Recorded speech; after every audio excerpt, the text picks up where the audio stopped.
আপনারা জানেন যে কিছুদিন আগে মাইলস্টোনের হাসপাতালে যে ট্র্যাজেডি হয়ে গেল, আমার সেদিন একটা প্রোগ্রাম ছিল, সেখানে আমি হঠাৎ করে শুনতে পারলাম যে মাইলস্টোনে একটা দুর্ঘটনা ঘটছে। তার কিছুক্ষণ পরে আবার শুনতে পারলাম একটা ভয়াবহ দুর্ঘটনা ঘটছে। আমি ওই মঞ্চে থাকা অবস্থায়, ওই প্রোগ্রামে থাকা অবস্থায় ভারপ্রাপ্ত চেয়ারম্যান আমাকে সঙ্গে সঙ্গে ফোন করলেন, ডাক্তার সাহেব কী করা যায়? আমি বললাম যে আমি দেখতেছি, কারণ আমি যেহেতু আবার উত্তর আধুনিক মেডিকেলের চেয়ারম্যান নিজেই, আমি দেন যারা ওখান থেকে প্রোগ্রামে আসার কথা ছিল ডাক্তারদের, আমি তাদেরকে বললাম যে তোমরা এসো না, তোমাদের কাছে এখনও রুগী আসেনি কিন্তু আসবে। উত্তর আধুনিক মেডিকেলে প্রায় আমরা 90 জনকে রিসিভ করলাম।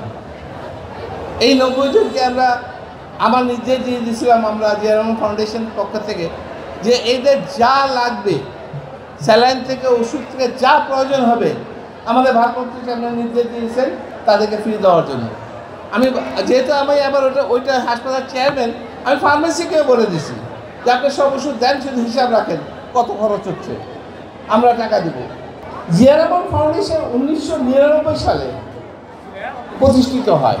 এই প্রতিষ্ঠিত যেদিন হয়েছিল তার একদিন আগে, 2 দিন 3 দিন আগে ভারপ্রাপ্ত চেয়ারম্যান আমাকে আমার সাথে কথা বললেন ডাক্তার সাহেব, আমি রাজনীতির পাশাপাশি রাজনীতির স্থানে রেখে মানব কল্যাণে মানুষের উন্নয়নের জন্য কাজ করতে চাই এবং একটা ফাউন্ডেশন করতে চাই আমার বাবার নামে, শহীদ জিয়া রহমান ফাউন্ডেশন। সেখান থেকে এটা যাত্রাটা বেসিক্যালি শুরু হলেন এবং উনি প্রথমে একটা স্লোগান দিলেন, সেটা যে একটি উদ্যোগ একটু চেষ্টা, এনে দেবে সচ্ছলতা, দেশে আসবে স্বনির্ভরতা। এই যে একটা উনি ডায়লগ, এটা মূল মন্ত্র কী? মূল মন্ত্রটা হলো আপনি যে কোনো একটা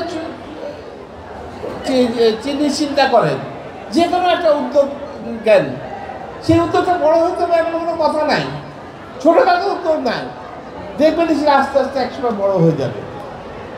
আজকে জিয়া রহমান ফাউন্ডেশনের প্রথমে ছিল শুধু ডাক্তাররা, পরে ইঞ্জিনিয়াররা, কৃষিবিদরা, শিক্ষকরা, আইনজীবীরা, সাংবাদিকরা জড়িত হয়েছে। আপনারা জানেন আমাদের প্রেসিডেন্ট জনাব তারেক রহমান শুধু এখান থেকে হাজার হাজার মাইল দূরে আছেন, কিন্তু যখনই দেশে কোনো বন্যা হয়, যখনই দেশে কোনো অতি শীত পড়ে, যখনই দেশে কোনো মহামারী দেখা যায়, সেটা ডেঙ্গু হোক এবং আমাদের করোনা হোক, তখনই উনি উদ্যোগ গ্রহণ করেন। আমাকে বলেন, আমাদের টিমকে বলেন যে আপনারা উদ্যোগ গ্রহণ করেন এবং আমরা প্রত্যেক জায়গায়, এবার আমরা যে ফেনীতে বন্যা হয়েছে, সিলেটে যে বন্যা হয়েছে, নেত্রকোনায় যে বন্যা হইল, কিশোরগঞ্জে যে বন্যা হইল, আমরা প্রত্যেকটা বন্যা ছুটে গেছি। এটা আজকে না, সে দীর্ঘকাল যাবৎ আমরা এই জন্মলগ্ন থেকে এই কাজগুলো করে যাচ্ছি।